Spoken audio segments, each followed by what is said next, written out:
I can see everyone. All right, let's get this party started. All right, turning everything on. All right, so you're going to get, for tonight, you're going to get a little bit more of a warm-up than you're used to, just because we want to kind of get the legs really started, kind of give you an extra added piece of warm-up, and then we're going to go into some efforts that are really going to get the body going in the right direction. So what is our ultimate goal for tonight? The ultimate goal is to get you a maximum heart rate, meaning the highest heart rate that you see based on the effort that you put into the testing portion of our workout tonight. So know that that may not be the highest maximum you've ever seen. Obviously, when you're inside, you sometimes can't generate the same maximum heart rate that you might get if you're going up a 15% grade all out. So we're doing this on the trainer. So we're going to use that maximum as our trainer maximum. If you want to do this similar type of test outside, I would do it on some kind of climb, and you would do it really for purposes of going as hard as you possibly can go to get that maximum. So keep in mind, this is a maximum that you will use on the trainer. You can kind of use these outside once we start getting back out in the spring. But if you want to really do one that's more conducive to outside, you may do that. So what I will do with the numbers that you get tonight, if everyone gives to me the maximum heart rate they see, I'm going to take those numbers, calculate them into zones for you, and then I will give to everybody the zones that they should be using moving forward. So here's something that I want you to think about. When we get to the portion of the workout where we're looking to get to that maximum heart rate, keep in mind that once the effort stops, your heart rate may go up 1 to 4 beats past that time that you stop. So that's where I've talked about in the past, the delay of heart rate in comparison to power. So power is instantaneous. Torque on the pedals gives you power. Heart rate, it has to slowly, gradual climb to where we want it to go. So it's going to keep climbing for a couple of beats. So after I say stop for the effort, I want you to continue to watch your heart rate and get the maximum number that you see. So here's the tricky part for this. If you look at your heart rate during this 2 5-minute efforts, and you see it going higher than you've ever seen it go before, most people kind of freak out and they're like, oh my God, my heart rate's going too high. And therefore you hold yourself back a bit. If you can, during the first 4 minutes and 55 seconds worth, not look at the heart rate number, that will give you a better result. So I know that's going to be hard to do because we all want to see what's going on. But I know that I've had actually athletes put a piece of tape over their computer, turn it to a different screen, so all they're seeing is cadence. So whatever you can do, whatever works for you, Put your towel over it till the end, whatever. The other thing that I really want you to concentrate on, you all know that the cadence that I drill into your heads all the time is 90. That's the magic number for tonight. During the 5-minute effort, and I'm going to explain that in a short time here.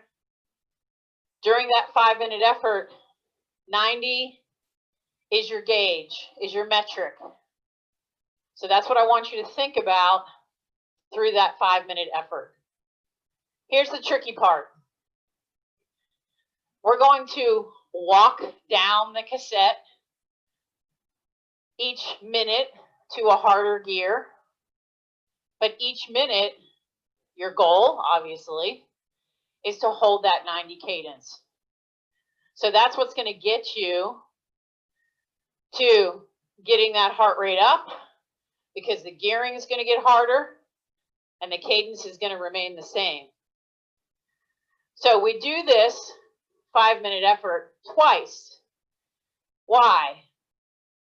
Because the first time you're kind of feeling it out, figuring it out, getting a sense of what it really means to do what I'm asking you to do. And the hardest part to make that determination is to determine what gear to start. So that means, say I start in my small ring 21, I'm shifting 4 times. It's going to take me down to 21, 19, 17, 16, down to around my 15 or my 14. Does that gear allow me to hold a high cadence and get that maximum heart rate? So that's what we're looking for. If you have any questions and you want to open up your phone line to ask me those, you may. Those of you, I'm going to particularly point you out, Lillian and Earl. Lillian, Dr. Lillian, since we have 2 Lillians. I want the 2 of you, since they're dealing with power, and I'm also working with them, coaching them, they've already done testing, and we know their power numbers. So for them tonight, this is going to be a 5-minute effort. I want you two to give to me the best 5-minute effort you can give me. So what am I going to do with that one? I have the ability through Training Peaks, which is the mechanism I use to give workouts to my athletes, to take that 5-minute segment and look just at the 5 minutes. What cadence were they holding? What speed were they going at?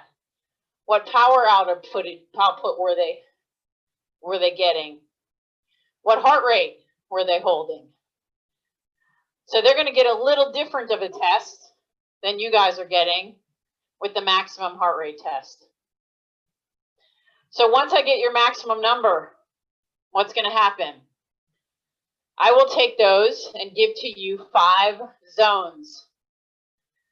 Zone 1, sitting at rest zone, basically. Zone 2, a warm-up zone.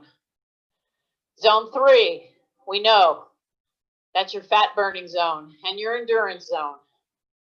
Zone 4 is kind of your sweet spot. At the bottom of zone 4, which is your lactate threshold, you should be able to hold that number for approximately an hour. So let's say the bottom of your zone 4 is 150. You should be able to hold an effort at 150 for about an hour. Then once you get to zone 5, that's really where it's a short, hard effort. You can't hold it for very long. Now here's the one misconception that everyone has about heart rate. Don't compete with your fellow Zoom call indoor trainer session athlete, because if your maximum heart rate is 165, but somebody next to you has a maximum heart rate of 190, doesn't necessarily mean they're fitter or faster than you are. Everybody's heart rates are different, just like your fingerprint. Once you determine what your heart rates are, then you can really start figuring out what you're doing. And as you may have heard me say in the past, the way you gauge your fitness level is when you get to a zone 4 effort, how long does it take you to get that heart rate back down to the bottom of zone 3 or even into zone 2? Does it take you minutes or does it take you 15 to 30 seconds? That's the real gauge of your fitness. So keep that in mind as we move through this. So it's going to go very fast at this point. What I want you to keep in mind is everything in between these build-up efforts, I want you keeping that cadence at 90, and whatever gear keeps you there in the easy parts. Once we get to the 5 minutes, 90 is your goal, keeping it high and really going for it. The last 15 seconds, you're going to be able to get out of the saddle in your drops and just hammer on. All right, so let's get things started. We're going to start off like we normally do. Everybody's in their small ring. 15. Go ahead and go there. We're going to do 30 seconds hard, 1 minute easy. 3, 2, 1. All right, let's go. Give me 30 seconds. Let's really start to get the legs warmed up. Get the heart start to beat. Hopefully everybody has their fan, a towel, and their water bottle full of water because you are going to need it. 3, 2, 1. Nice and easy gear. Spinning the legs. Holding them at a cadence of 90. So I want you to really start getting the legs used to and ready for that 90. So this is going to be the first of 2 efforts to kind of jack the heart rate up a little bit. This will be the slow version of it. Then the next 5-minute effort will be the little bit heavier effort. And you've seen it before, so it won't be foreign to you. Back down to that 15. 3, 2, 1. Let's go. Push it out.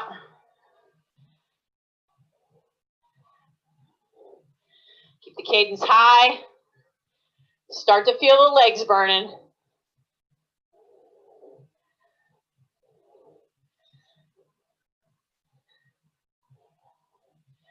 Nice and relaxed in the upper body.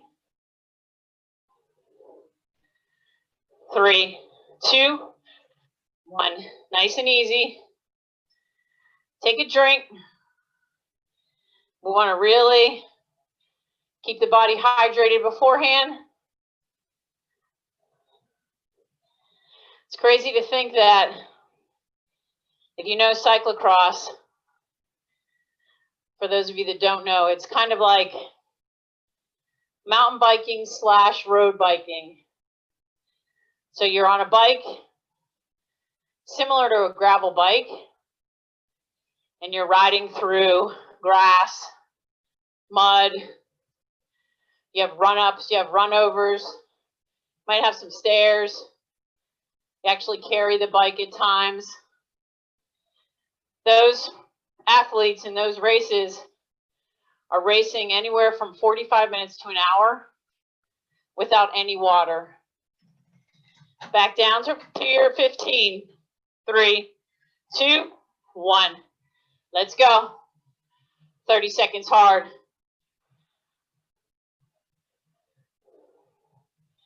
Can't even imagine what it feels like to go for an hour without consuming any water.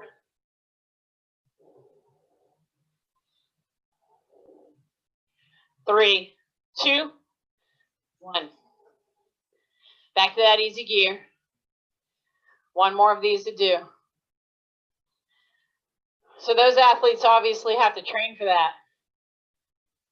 I'm sure they're consuming a ton of water beforehand so that they're ready for what they need to do during the race. If you haven't ever seen a cyclocross race, get on YouTube and just put in cyclocross world championships.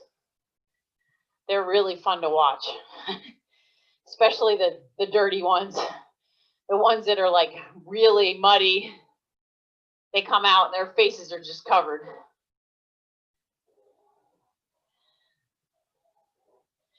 All right, we have one more 30-second effort. Back down to that 15. 3, 2, 1, let's go.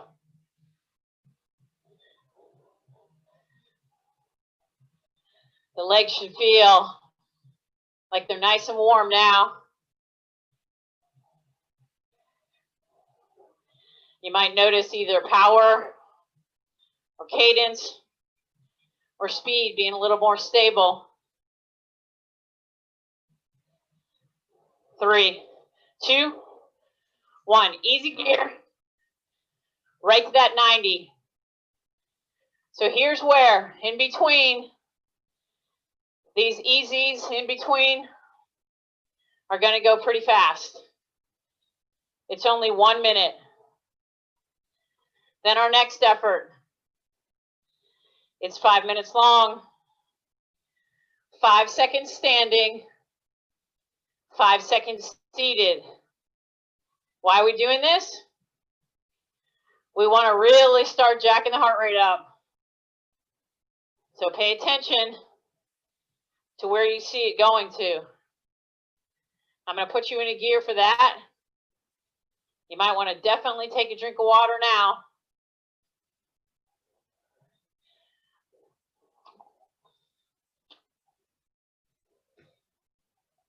All right, you're going to go to your small ring, 13. So you should only see maybe one or two gears underneath your chain. 5 seconds standing, 5 seconds seated, just up and down, and that's how I'm going to call it. 3, 2, up, down, up. Try to keep the cadence as high as you can when you sit. Down, up,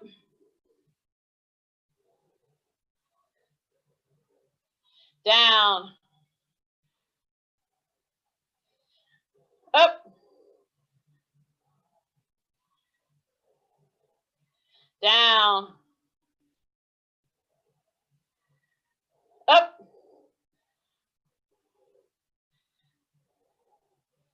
down. Stick with it. Up,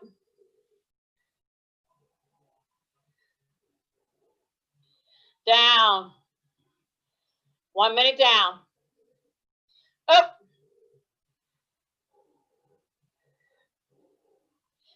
down, up,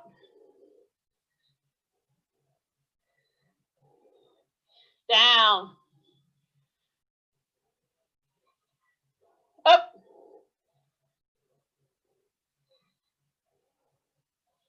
down, up. Starting to feel the rhythm. Down,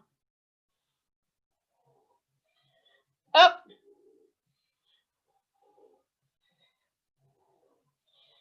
down, up,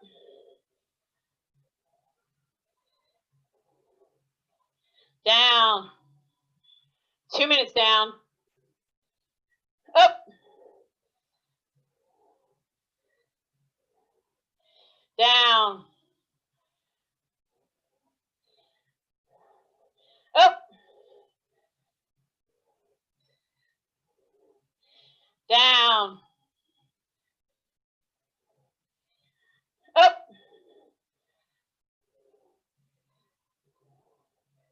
down, up,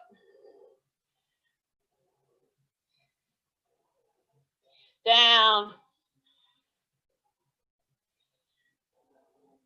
up, down, up,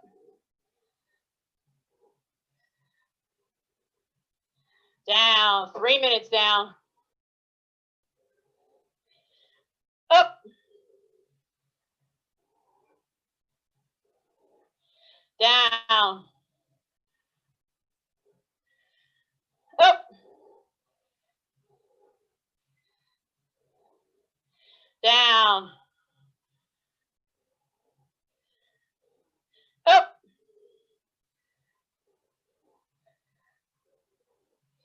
down, up, down, up,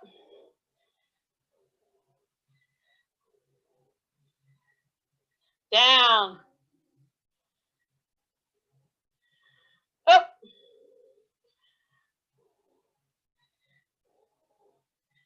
down, up, into the last minute, down, up,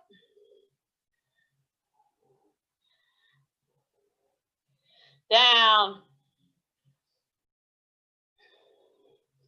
up, down, up,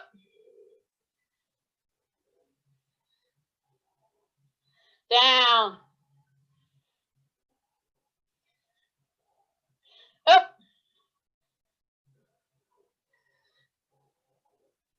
down, one more up,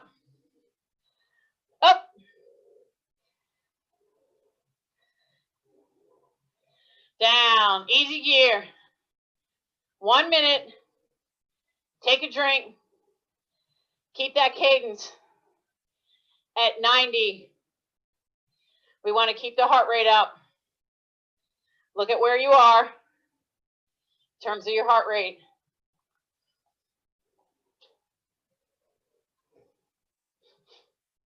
So now we're at the test. Here's what I want you to do. You're going to start in your small ring, maybe somewhere around your 21 or your 19. Make sure you have at least 4 shifts below you, meaning shifts harder each minute, keeping that cadence at 90. Get ready. What you're looking for on that last tick of the clock at 5 minutes down, the highest heart rate you see. That's what you're going to write down. So here we go.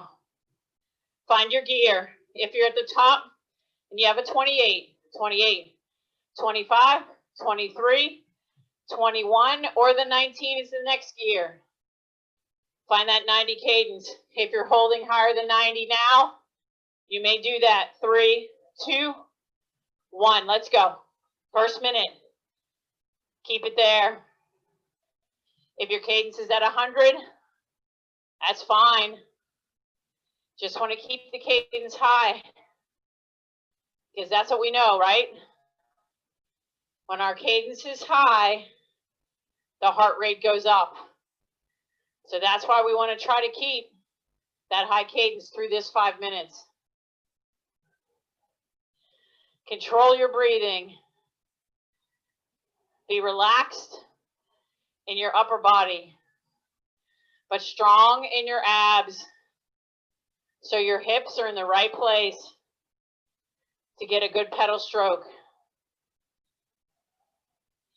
Get ready for the next shift. When I count it down, one harder gear, holding that 90+ cadence. 3, 2, 1, let's go. Earl and Lillian, you're giving me the best power output you can go for the full 5 minutes. Keeping the cadence high. Relax in your breathing. Open your chest up to allow the diaphragm to work. If you feel your belly pushing out, that's a good thing. Belly breathing is what you want to do.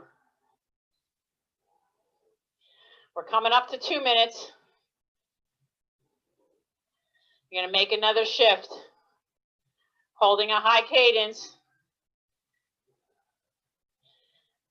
3, 2, 1.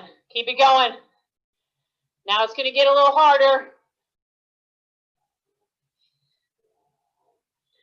Come on. Feel the heart rate increasing. That's what we want.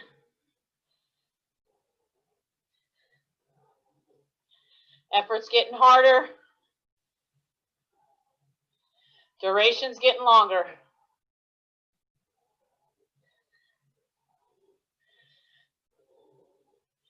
Stay relaxed. Keep the legs moving. Almost to 3 minutes.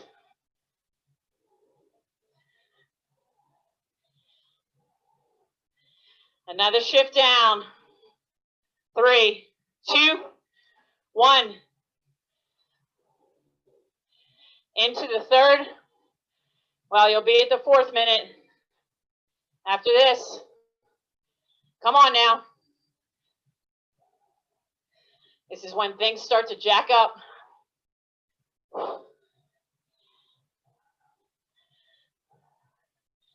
Keep focused. Keep that cadence high.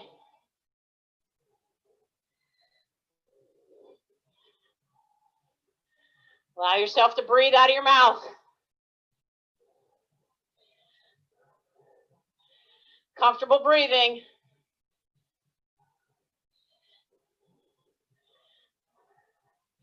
Wow, these minutes go longer now.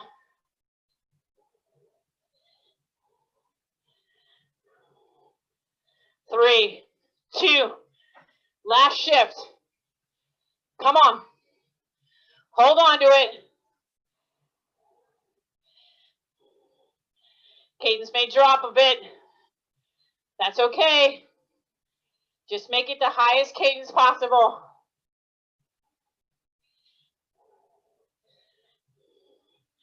Don't give up yet.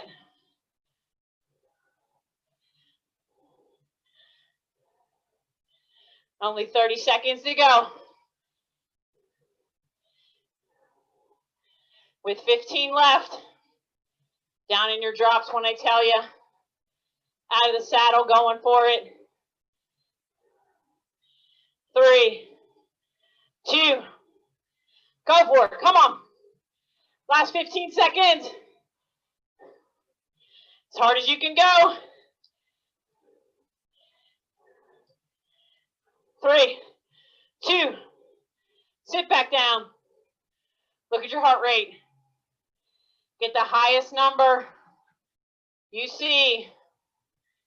Keep it in your memory bank or write it down. Keep the legs spinning. Now you get to spin at a nice, easy, whatever gear you want. 5 minutes easy. Take a drink. Definitely get ready. So here's what I want you to think about now. Was the gearing that you chose to start with the right place? Could you have gone down a gear harder?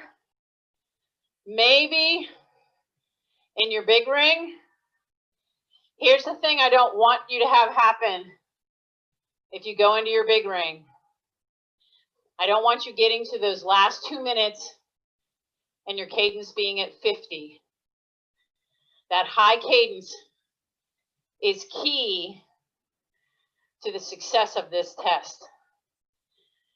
So while you cool down a little bit, take a drink.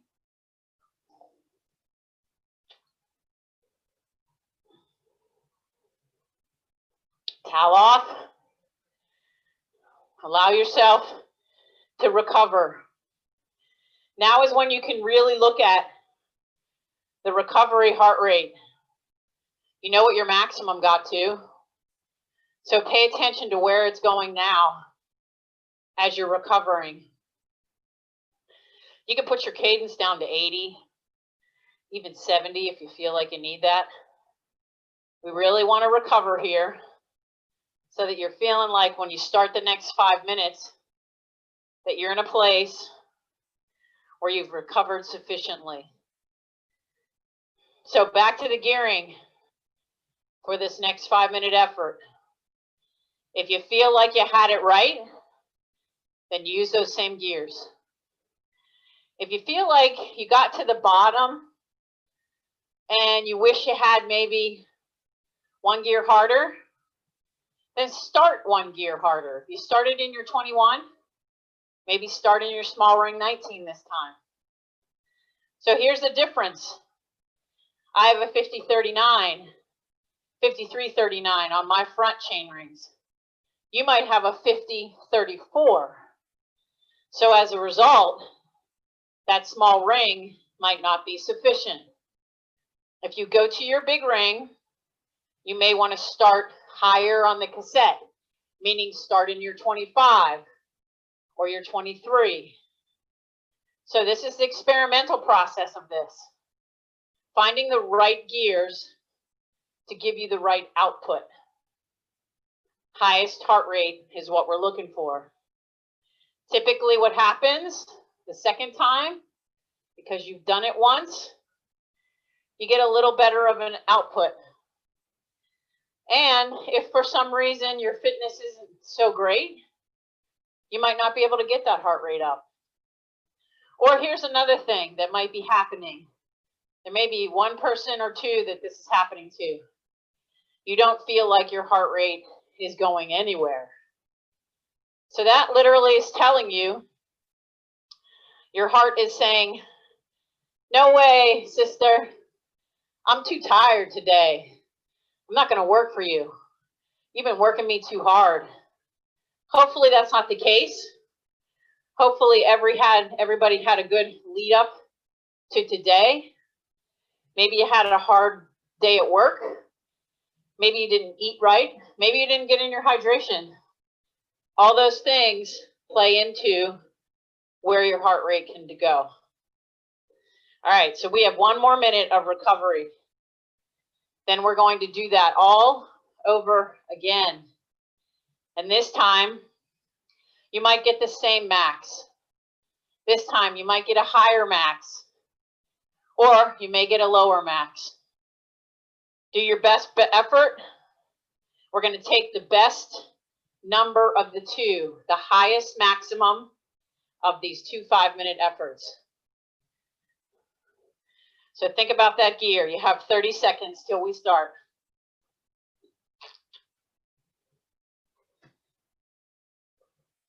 Pick a gear that you think is going to work for you. Again, Lillian and Earl, you're doing a 5-minute effort. You can do it in whatever gear you want. Just keep it at a 90 cadence. You can shift or not shift. I would build the 5 if I were you. All right, are we ready? Find your gear. 3, 2, 1. Let's go. It's just 5 minutes. It's not that bad. You're going to sleep well tonight. And actually, sometimes people love these efforts because they say it really kind of opens the legs up. Just a little short, really powerful effort.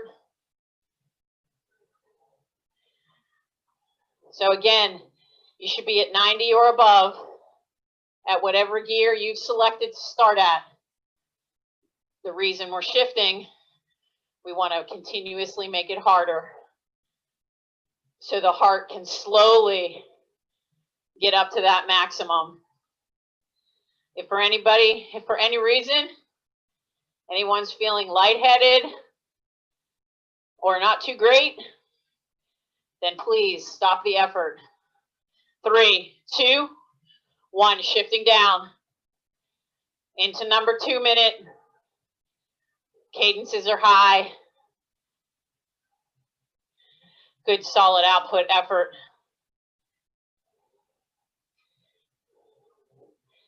You had some good rest, so you should be able to feel a good strong effort here. And if you switch gears, it's going to feel a little different.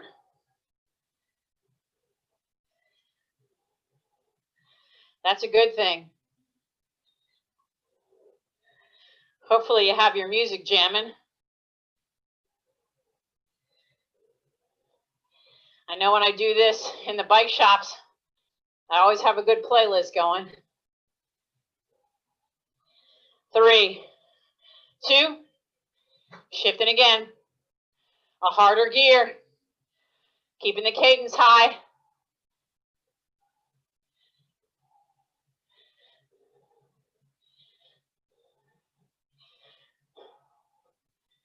Nobody's talking now.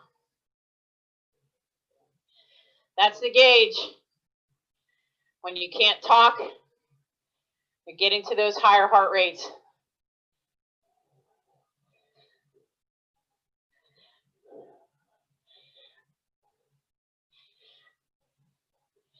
Keep the legs turning. Stay relaxed in that upper body. A little bend in those elbows. Nice circular motion.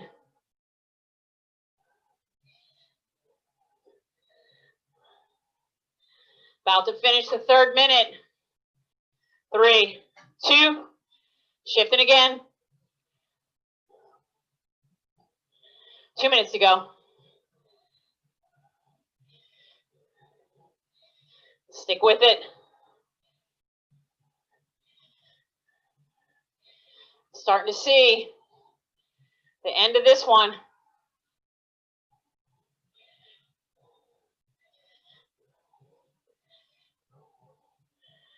Positive thoughts. Good solid feedback to yourself. Come on.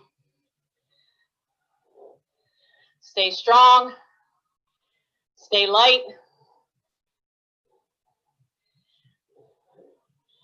Keep the legs moving. Almost to the final minute. 3, 2, shift into your last gear.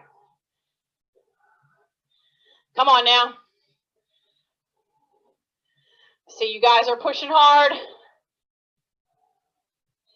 Think about form.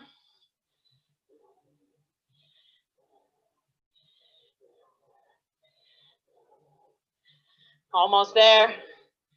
Remember, that last 15 seconds out of the saddle. Going forward hard. 30 to go.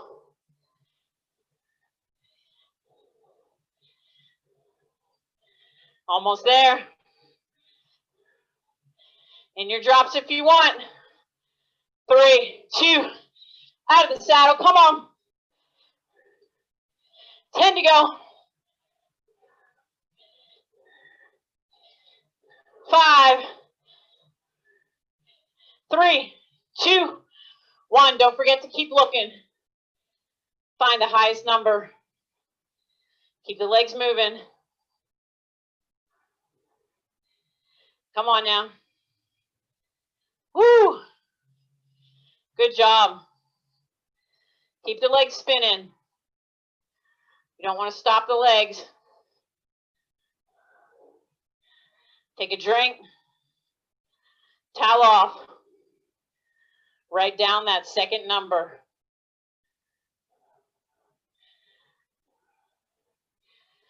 So those of you that have done this before, if you still have your little cards that I made you, then you'll be able to see if your heart rate changed, if it stayed pretty much the same, or if it went up.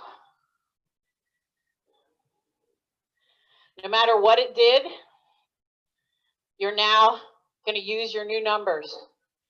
Why?